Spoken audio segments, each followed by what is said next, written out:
Hey guys, it's Thorn Tech. Welcome back to another video. Today I'm going to show you some tips and tricks on overclocking Ryzen 7000 chips, specifically the Ryzen 5 7600, but I'm guessing you could move on to other chips and still have some pretty good knowledge on overclocking those. So to start off, I'm going to show off Ryzen Master. It's very good for first overclockers and people just wanting to get into overclocking and whatnot. A lot of it is just trial and error, just so you know, but yeah, we'll get right into it. So how I would suggest, so most likely your profile will be set to default. How you should do it, I would set it to manual, and under the core selection, click the CCD. So on some chips you'll have multiple CCDs. On mine I only have one since I'm running a Ryzen 5 7600. But yeah, and then you can actually slide the core clock of each core separately. However, I like to lock them all together and overclock them all at once. And the best way to do this is probably set the voltage probably a max of 1.27 to 1.29 absolute maximum. If you have really good cooling, you might be able to get away with that. I have pretty decent cooling on my chip and I run about a 1.27, but after when I'm running at 5.6 gigahertz, I reach about 85 degrees Celsius, which is warm but not super hot, so I like to keep it there, but that's only when I'm rendering and doing really hard things to run.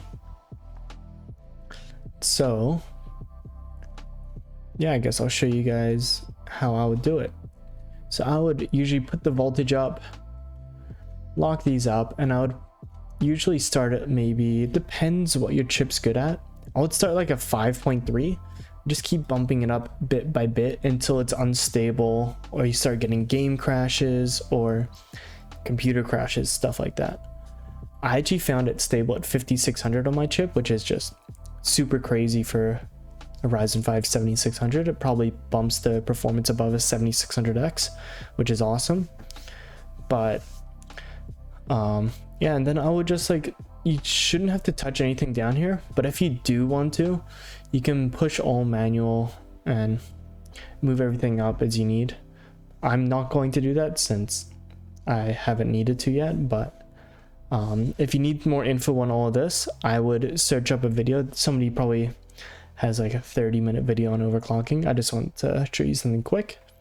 And then what I usually do is once I've found a good number, I bump down the voltage until it's unstable and I bump it back up to like where it was stable. And then I would do a stress test. So you can see the temperature here. What I would do is I would run a Cinebench. I'm just going to run it. So this is a Cinebench R32 or R23. I'm going to run it on my other monitor so you can see the temperatures and everything. So I'll start the multi-core benchmark, and you'll see, if I go here and look at CPU, package 102 watts, it shows a little different here. It's showing 80 watts, but pulling about 102 watts right now, 90 on the cores.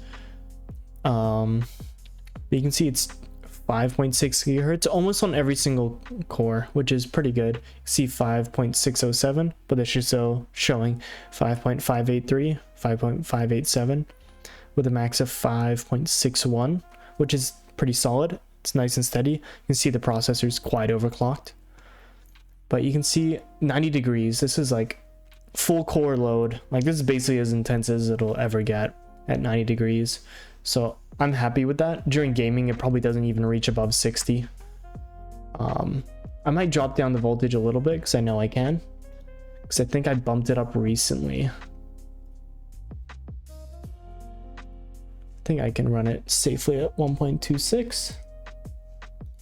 Okay, there we go. And I will run the multi-core benchmark at 1.26 gigahertz or volts. So this is what you can do. And you can see it actually dropped the temperature a few degrees. So that's why you would want to lower it.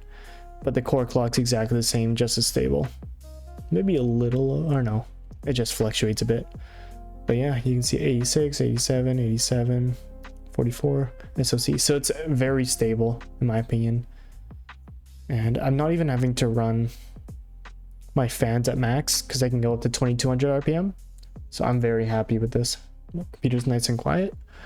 But yeah, if you enjoyed the video, make sure to leave a like and subscribe if you want to watch some more. All right, see you guys in the next video.